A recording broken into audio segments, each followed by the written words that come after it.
first time in my life, I started from the visuals and having all the visuals of the artworks before starting one note of music.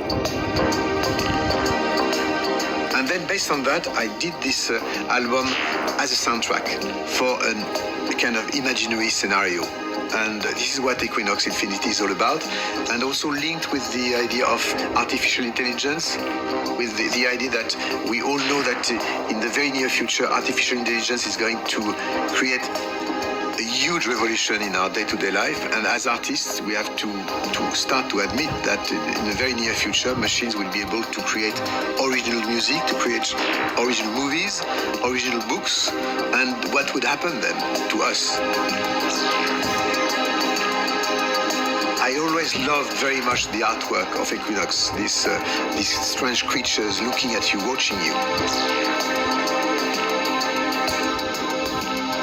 I had the idea to release the same piece of music with two total different artworks, like two different possible futures. One would be more linked to a safe environment, and one being darker and dealing with pollution, global warming. So the one is more green, and the other one would be more red.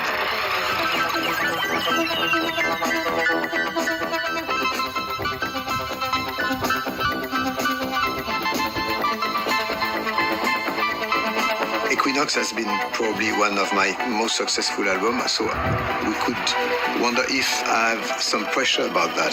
The second album is always a nightmare, because the first one, nobody's waiting for you, and suddenly after the first one, if it's a success, you have a lot of new friends depending on you and then watching you. I mean, the cover of Equinox is actually also very symbolic of what the second album is all about. There, everybody's waiting for you, saying, is the first album wasn't just an accident, or are you able to go on with that? So the pressure was quite important.